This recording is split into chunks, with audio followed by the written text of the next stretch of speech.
우리는 공동체의 개편을 맞이해서 부르심의 공동체 교회라는 주제를 가지고 같이 말씀을 나누고 있습니다. 지난주 내용을 잠깐 복습을 해보면 우리는 첫째 시간에 교회가 거룩을 위해 부르심을 입은 공동체라는 것을 살펴보았죠. 자, 그렇다면 거룩이란 무엇입니까? 그것은 하나님의 것이 되기에 합당한 것, 쉽게 말하면 하나님께 어울리는 것을 얘기하는 것입니다. 그리고 이 거룩함을 우리 가운데 이루기 위해서 우리 안에 순수성, 독립성, 투명성의 가치가 회복되어야 한다, 이렇게 이야기를 나누었었습니다. 여러분, 교회는 단순한 건물이 아니라 예수 믿는 한 사람 한 사람을 의미합니다. 때문에 교회의 누리는 누구든지 거룩해져야만 하는 것이죠.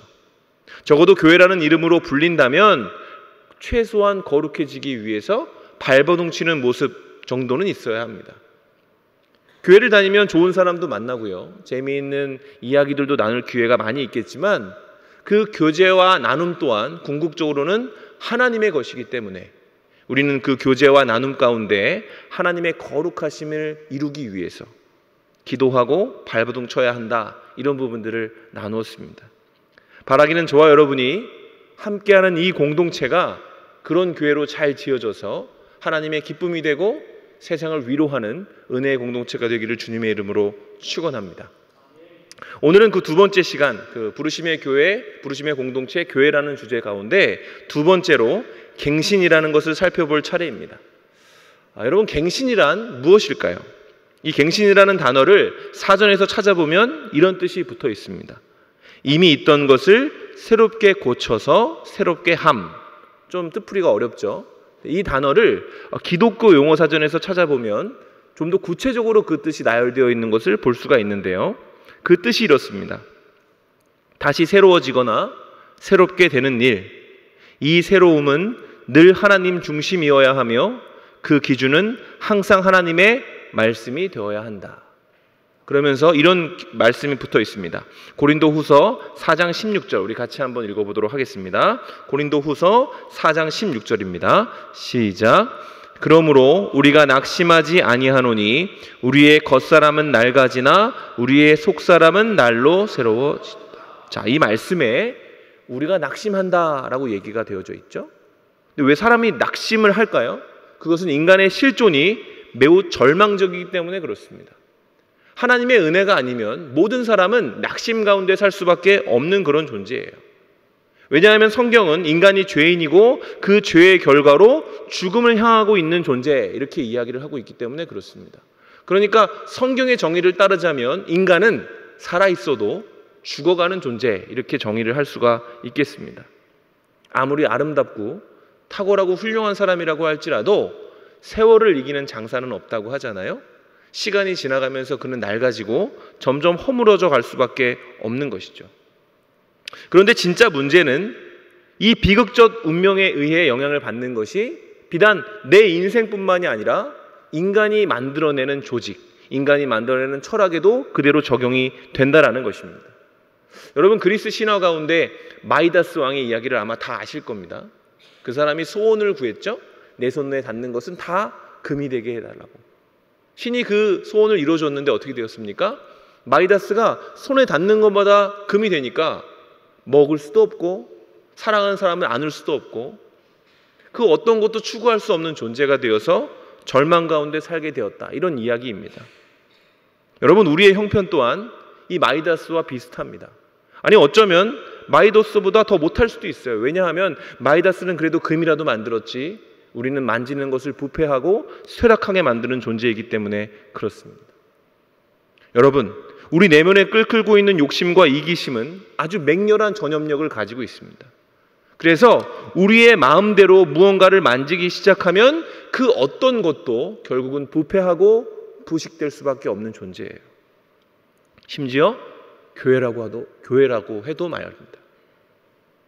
교회도 인간의 능력, 인간의 방식으로 운영되기 시작하면 여러분, 그 이전의 모습이 어떻든 간에 순식간에 부패하고 부식해버립니다. 그리고 이 저주를 막는 방법이 바로 갱신이라는 거예요. 교회가 교회답게 존재하기 위해서는 여러분, 끊임없는 갱신이 필요합니다. 끊임없는 갱신.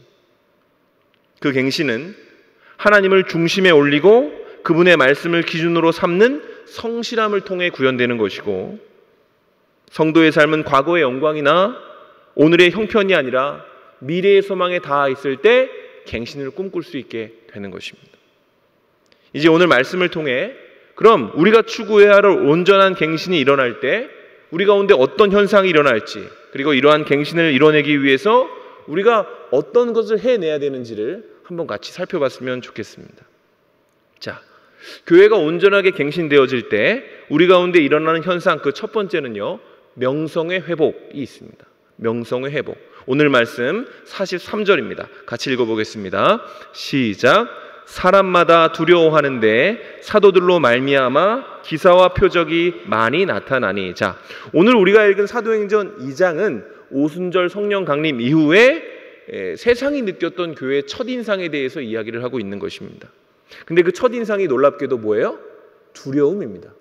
세상이 교회를 바라보면서 두렵다, 이런 감정을 느낀 거라는 것이죠. 그럼 이 두려움은 도대체 어떤 것인가요? 오늘 본문은 교회를 향한 그 사람들의 두려움에 대해 이야기를 하면서 그 당시 두려움을 표현하던 일반적인 단어인 안드로포스가 아니라 푸시케라는 단어를 사용하고 있습니다.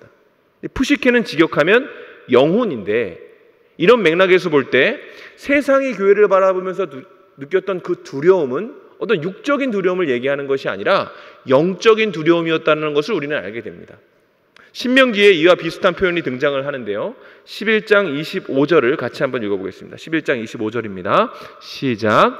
너희의 하나님 여호와께서 너희에게 말씀하신 대로 너희가 밟는 모든 땅 사람들에게 너희를 두려워하고 무서워하게 하시리니 너희를 능히 당할 사람이 없으리라. 자, 이 신명기의 말씀은 출애굽한 이스라엘 사람들에게 주신 말씀이죠. 자, 하나님이 이스라엘에게 이 말씀을 하실 때 이스라엘의 형편은 어땠는가? 떠돌이 신세였습니다. 몇백 년 동안 애굽이라는 강대한 나라에서 수백 년간 노예로 살던 이스라엘은 어찌어찌 자유를 얻어 하나님의 은혜 가운데 광야에 나왔지만 그들의 역량은 형편이 없었어요. 그들은 자신을 보호할 수 있는 어떤 능력도 없었고, 지혜로운 어떤 실력들도 갖추고 있지가 않은 그런 상태였습니다. 단순히 겉모습만 그랬는가? 그들이 가진 소양이나 문화 또한 촌스럽고 초라하기 그지없었겠죠. 애굽에서 늘 핍박받으면서 살았으니까요. 그런데 그들의 손에 놀랍게도 애굽 사람들이 보물을 쥐어줬다는 말입니다. 자, 그러면 광야에 나온 백성이 싸울 줄도 모르고 지혜도 없는 이 백성에게 애굽의 금은보화가 들려져 있다. 그러면 광야의 백성들이 볼 때 이스라엘은 어떤 존재였을까요? 군침이 도는 먹잇감이었겠죠. 마음껏 업신여기고 노력할 수 있는 대상으로 여겨졌을 것입니다. 그런데 성경을 보면 광야의 민족들은 그들을 감히 그렇게 여기지 못했습니다. 그들을 업신여기지도 못했고 먹잇감으로 삼지도 못했다라는 거예요. 그 이유가 무엇입니까? 그들의 뒤에, 그들과 함께 하나님이 계셨기 때문에 그렇습니다. 이런 예를 한번 들어보죠. 어떤 어린아이가 백화점에 간다고 해봅시다. 자신이 가지고 있는 건 한 10살 정도라고 생각을 해보죠. 그래서 살 수 있는 게 없는 거예요. 근데 이 아이가 들어갔을 때 종업원이 그 아이에게 물건들을 다 보여주고 그 아이를 무시하는 게 아니라 이것도 예쁘네요, 저것도 잘 어울리네요, 이렇게 얘기를 한다면 여러분, 그 아이의 능력을 보고 그렇게 하는 것일까요? 아니면 그 아이에게 다른 무엇이 있기 때문일까요? 다른 무엇이 있기 때문이죠. 정확히 말하면 그 아이와 동행하고 있는 어머니나 아버지가 있을 때, 어른이 있을 때에 그 아이는 존중받고 업신여김을 받지 않을 수 있다라는 얘기입니다. 여러분, 마찬가지입니다. 교회가 세상으로부터 업신여김을 받지 않는 방법은 여러분, 우리 스스로에겐 있지 않습니다. 교회 안에서 아무리 잘난 것 같아도 세상에 나가면 잘난 사람 더 있고, 똑똑한 것 같아도 세상에는 우리보다 훨씬 지혜로운 사람들이 많이 있기 때문에 그렇습니다. 교회가 세상으로부터 인정받기 위해서 필요한 것은 오직 하나님의 지지밖에 없다는 것이죠. 자, 그럼 오늘날 교회는 어떠합니까? 세상은 교회를 두려워하나요? 업신여기지 않습니까? 그렇지 않은 것 같습니다. 가만히 둘러보면 여기저기에서 아무런 거리낌 없이 교회를 조롱하고 유린하죠. 여러분, 그 이유가 뭘까요? 교회 안에 하나님의 존재감이 흐려졌기 때문에 그런 것입니다. 그동안 교회가 하나님을 추구하지 아니하고 세상의 기준으로 강해지기를 도모했기 때문에 그렇게 된 것이죠. 그래서 큰 교회도 많아지고 성도들도 많고 세상적 탁월함과 유능함이 있지만 그 모든 것들이 하나님보다 더 큰 비전으로 둔갑하게 되면서 교회는 세상 앞에 어떤 존재로 비춰지고 있냐면 마치 졸부처럼 취급받고 있습니다. 너희들이 가진 거 있냐? 하나도 안 부럽다. 여러분, 그런데 사실 이 땅에 처음 교회가 세워질 때의 모습은 그렇지가 않았어요. 그 당시 교회는 아무것도 가진 것이 없어서 누더기를 걸치고 있었지만 명성이라는 것이 있었습니다. 어떤 사람은 뭐라고 얘기했냐면 한 동네에 파출소 10개가 세워지는 것보다 교회 1개 세워지는 게 훨씬 낫다, 이렇게 얘기할 정도였습니다. 그 당시 교회는 겉보기에는 누더기를 걸친 천막 교회였지만 그곳에서 명품 신앙이 탄생하고 명품 인간이 나왔어요. 그런데 오늘날 교회는 어떻죠? 누더기를 벗고 번쩍이는 명품으로 온몸을 휘감고 있는데 더 이상 존경받지 못합니다. 우리더러 아름답지 않다라고 이야기를 합니다. 그 이유는 그것이 우리에게 어울리는 것이 아니기 때문이죠. 하나님의 수준에 있어야 될 교회가 인간의 수준으로 전락했기 때문에 그렇게 된 것입니다. 여러분, 교회는 그리스도의 몸입니다. 그리스도의 몸. 그 몸이 세상의 조롱과 유린의 대상이 되고 있는 지금 이 청년의 시기에 예수 그리스도를 믿는다 자부하고 있는 우리는 어떤 감정을 느껴야 할까요? 솔직히 저는 분통이 터집니다. 분통이 터져요. 잘못한 건 우리인데 왜 자꾸 하나님이 욕먹어야 되는지 모르겠습니다. 다시 교회가 칭찬과 명성을 회복했으면 정말 좋겠고 그 일을 위해서 제 인생이나 제가 가지고 있는 달란트가 사용되었으면 참 좋겠어요. 그리고 그 시작은 무엇일까요? 벗는 것입니다. 우리를 휘감고 있는 그 명품, 우리에게 어울리지도 않는 그 사치와 세상이 아름답다 하고는 그 옷들을 벗어버리고 다시 한번 예수로 옷을 입어야 하는 것이죠. 우리가 예수를 입을 때 세상 앞에 교회는 좀 덜 세련되고 조금 촌스레 보일 수도 있지만 적어도 업신여김을 받지는 않을 것입니다. 그런가 하면 교회가 갱신될 때 일어나는 두 번째 현상은 가치의 회복이라는 것이 있습니다. 가치의 회복. 44절과 46절은 이렇게 되어 있습니다. 믿는 사람이 다 함께 있어 모든 물건을 서로 통용하고 또 재산과 소유를 팔아 각 사람의 필요를 따라 나누어 주며 날마다 마음을 같이하여 성전에 모이기를 힘쓰고 집에서 떡을 떼며 기쁨과 순전한 마음으로 음식을 먹고. 여러분, 하나님의 뜻대로 교회가 세워졌을 때 아주 교회 안에 특별한 현상이 일어나게 되는데 그게 44절부터 46절입니다. 이거를 신학적 용어로 유무상통의 역사 이렇게 부릅니다. 아무런 거리낌 없이 서로를 섬겼다, 이런 것입니다. 그리고 이 유무상통의 역사는 사람들이, 그러니까 성도들이 서로를 바라보면서 시작이 된 거예요. 서로를 바라보기 시작하면서. 여러분, 죄로 인해 망가진 인간의 본성에는 어떤 정서가 있냐면 이기적인 교만이라고 하는 정서가 있습니다. 교만. 교만은 나에게 집중하는 감정이죠. 그리고 이 감정을 통해서 인간은 매우 이기적인 존재가 됩니다. 그 사람의 관심사가 오직 나에게만 집중되기 때문에 그래요. 그래서 남이 옆에서 굶든 울든 아프든 그 사람은 자비심을 갖지 못하는 사람이 돼요. 그의 아픔을 공감하지 못하고 그의 필요를 채워줘야 될 이유를 느끼지 못하면서 이렇게 얘기하는 거예요. 나만 아니면 되잖아. 나는 그렇지 않잖아.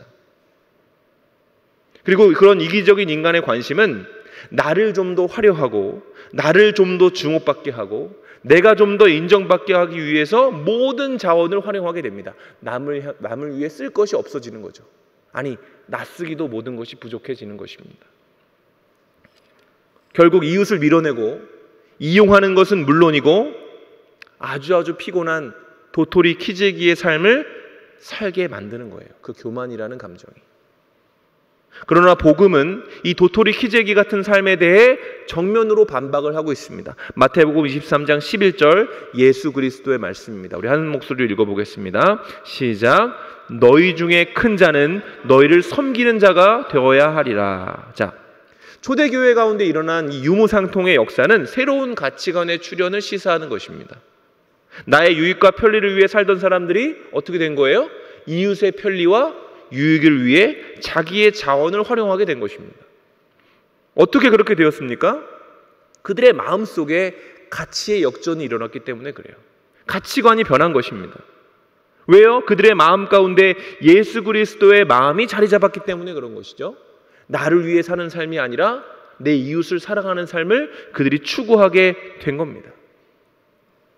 여러분, 우리 주님이 어떻게 사셨습니까? 그분의 삶은 세상의 기준으로 볼 때는 소비하는 삶이고 심지어 낭비하는 삶이었습니다. 그분은 탁월한 능력을 가지고 있었음에도 그것을 자신을 위해 사용하기보다 깨지고 부서진 자들을 위해 사용하셨죠. 세상의 한파에 꽁꽁 얼어버린 인생들, 어찌할 줄을 몰라서 유리하는 그 인생들에게 가난하고 부족하고 연약해서 세상의 무시와 멸시를 받고 배척받는 이들을 위해서 스스로의 인생과 스스로 가진 모든 것들을 장작으로 내어주신 분이 바로 우리 구주 예수 그리스도이십니다. 성도는 이런 예수 그리스도를 사랑하는 사람이고 나아가 그를 본받고자 하는 사람을 말하는 거예요. 그렇게 성도의 마음에는 예수를 본받고자 하는 갈망이 있고 그 갈망이 만들어내는 긍휼과 사랑의 정서가 존재하게 되는 거예요.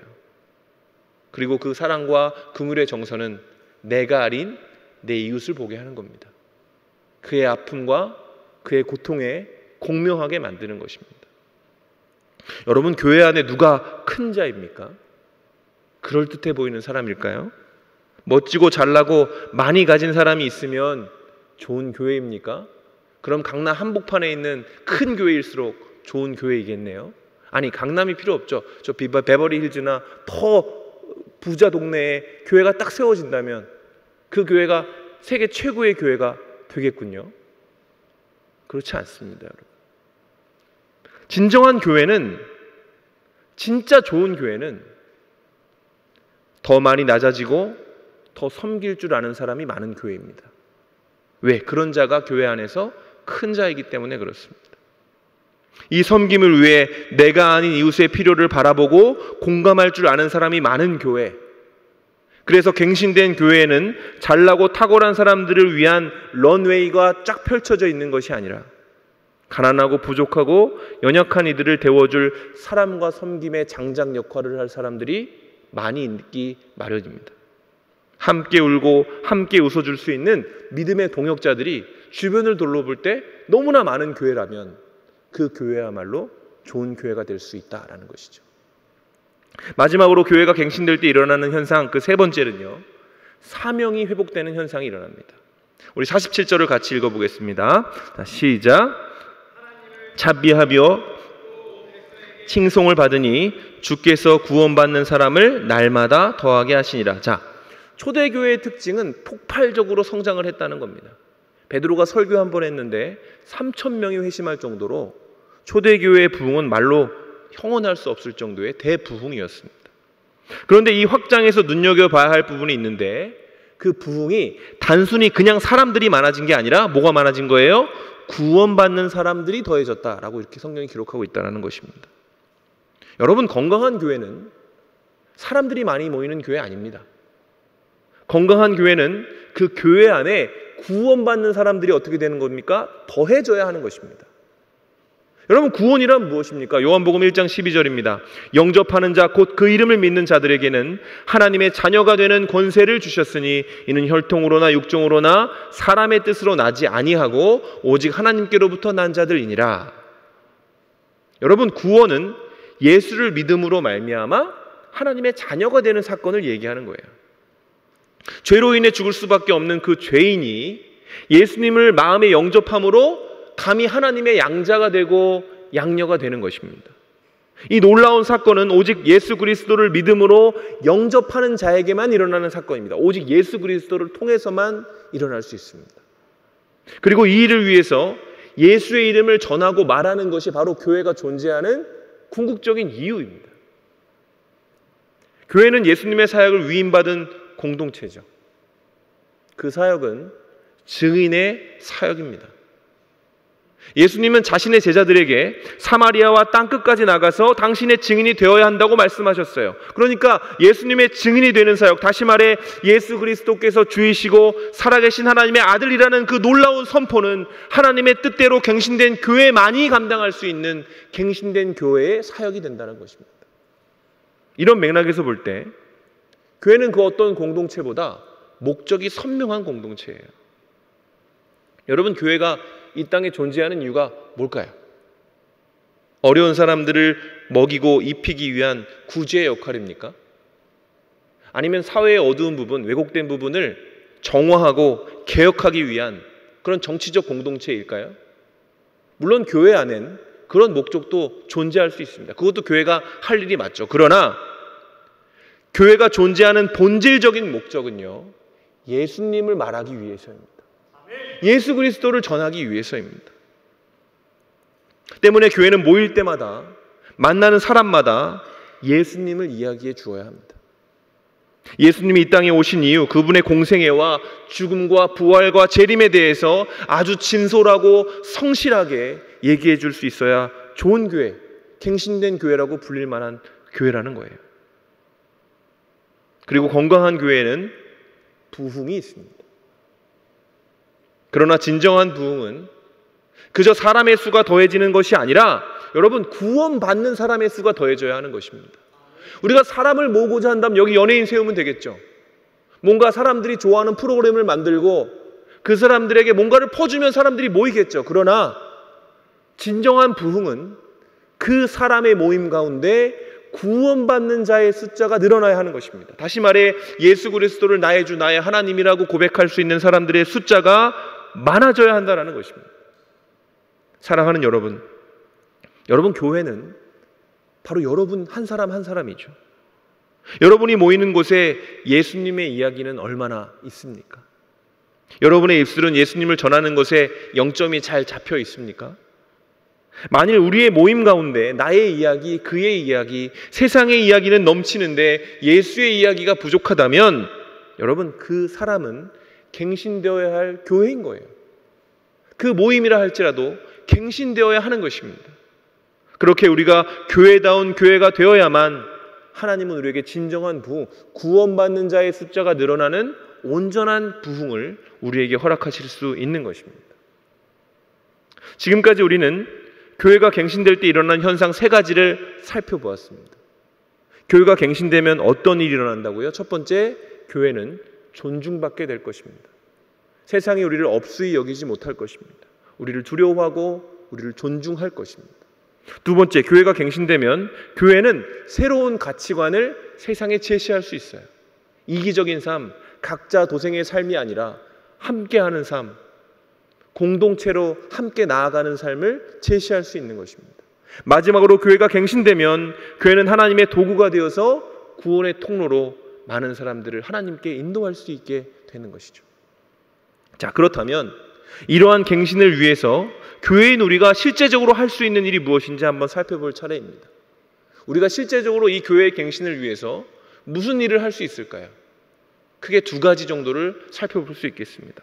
사도행전 2장 42절의 말씀입니다. 우리 같이 한번 읽어보겠습니다. 시작. 그들이 사도의 가르침을 받아 서로 교제하고 떡을 떼며 오로지 기도하기를 힘쓰니라. 자, 2가지라고 했습니다. 우리가 교회를 갱신하고자 한다면 우리는 딱 2가지만 하면 됩니다. 첫 번째는 뭐냐면 오직 말씀에 집중하는 거예요. 방금 읽은 말씀을 보면 그들이 사도의 가르침을 받아 라는 대목이 있습니다.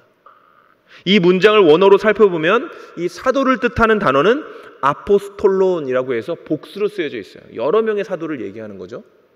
반면 가르침을 뜻하는 디다케는 단수로 되어져 있습니다. 이게 무슨 말이냐면 가르치는 사도들은 여럿이었지만 그 메시지는 하나였다는 것입니다. 여러 사람이면 여러분 각자 출신도 다르고 성향도 다른 사람일 거 아닙니까? 예수님의 12제자도 그랬어요. 각자 다 생각이 다르고 생각하는 세상을 바라보는 시각도 다 달랐어요. 그러면 그들의 말이 다를 수 있는 거 아닙니까? 그들의 가르침의 관점과 방향이 조금씩 다를 수 있는 거 아니에요? 근데 놀랍게도 초대교회에는 어떤 사람이 무슨 이야기를 해도 한 가지 이야기만 선포가 되었습니다. 그 이야기가 바로 예수 그리스도의 십자가와 부활과 재림이었어요. 여러분, 교회마다 다른 목사님이 있습니다. 우리 교회에도 많은 목사님들이 계시죠. 그 목사님들은요, 다 성격이 달라요. 비슷하게 정장 입고 넥타이 맨 것 같지만 이야기를 나눠보면 관점과 생각과 기준이 다 다릅니다. 근데 여러분, 진정한 교회는 어떤 성향을 가진 사람이 강단에 서더라도 같은 이야기가 선포돼야 하는 것입니다. 목회자의 기준이 그런 겁니다.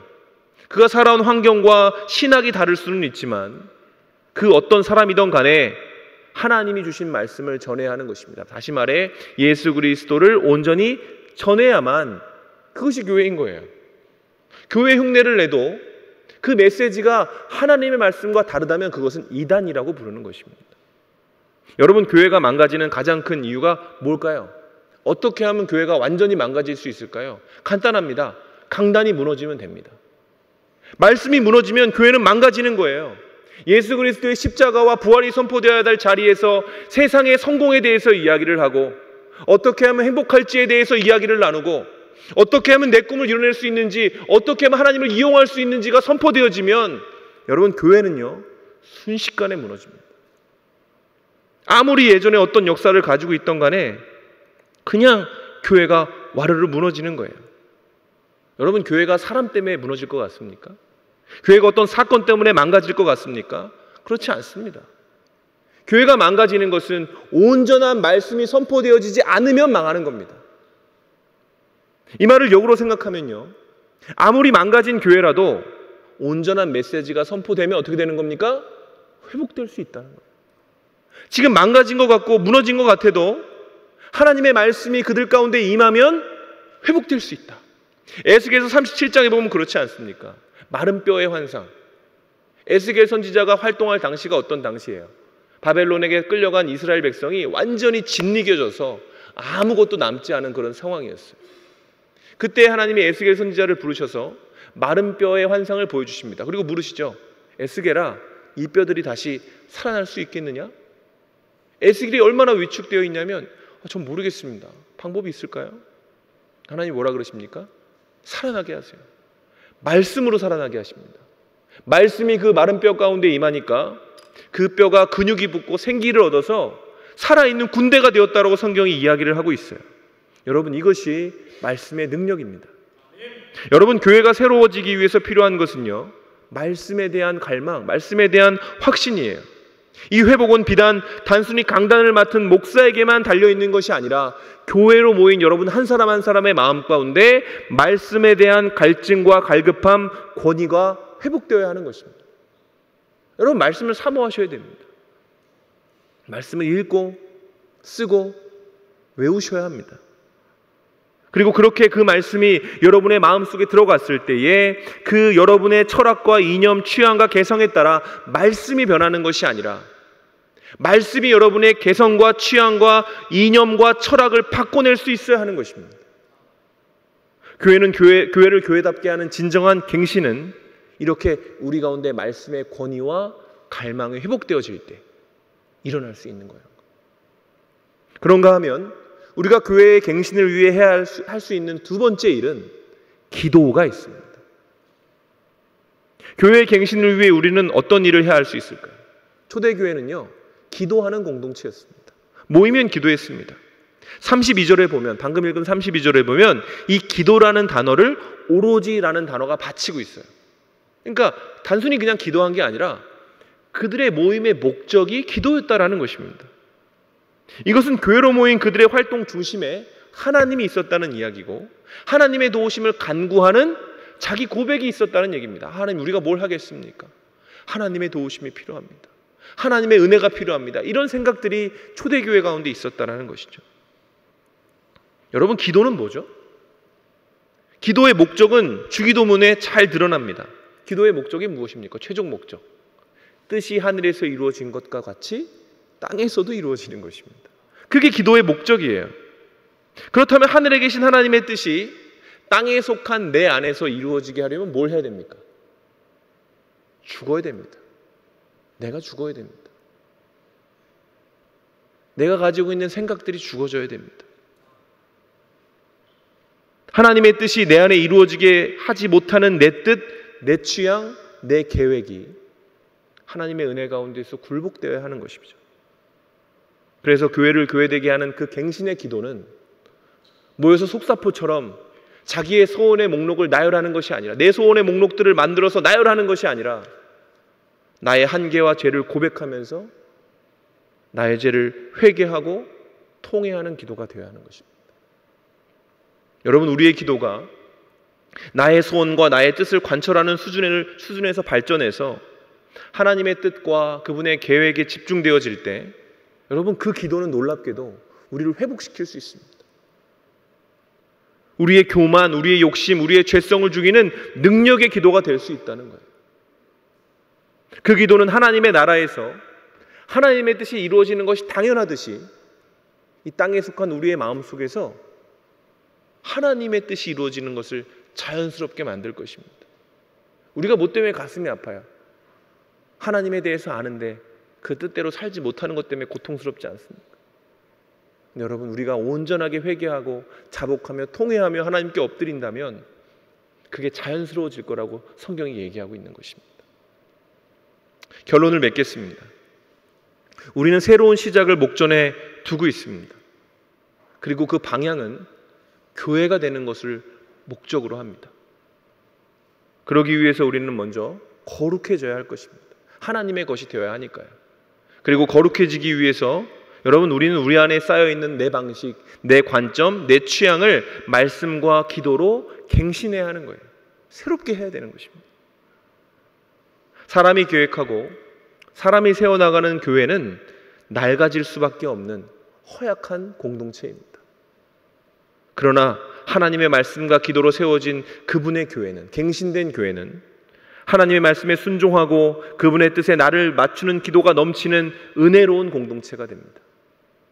그렇게 되기 위해서 필요한 것은 뭘까요? 예수님을 많이 묵상하는 겁니다. 그가 나를 위해 어떤 일을 하셨는지, 앞으로 어떤 일을 하실지를 깨달을 때 여러분, 우린 진짜 교회가 될 수 있는 거예요. 그래서 명성을 회복하고 가치관의 역전을 만들어낼 수가 있는 것이고, 서로를 사랑하고 우리를 구원하신 예수님의 이야기를 세상 가운데 채울 수 있는 능력 있는 공동체가 되는 것입니다. 바라기는 우리 공동체가 그런 교회가 되어서 이 고단하고 척박한 세상 가운데 예수 그리스도의 이름으로 복음을 전할 수 있는, 세상을 위로하는 빛과 소금의 공동체가 되었으면 좋겠습니다. 우리를 향한 하나님의 기대, 스바냐서 3장 20절을 같이 읽고 우리 같이 찬양하고 기도해 보도록 하겠습니다. 이게 우리를 향한 하나님의 계획이고 기대입니다. 한 목소리로 크게 읽겠습니다. 시작. 내가 그때에 너희를 이끌고 그때에 너희를 모을지라. 내가 너희의 목전에서 너희의 사로잡힘을 돌이킬 때에 너희가 천하 만민 가운데에서 명성과 칭찬을 얻게 하리라. 여호와의 말이니라. 아멘. 이런 큰 은혜와 격려의 주인공이 되어지시는 저 여러분이 되시기를 주님의 이름으로 축원합니다.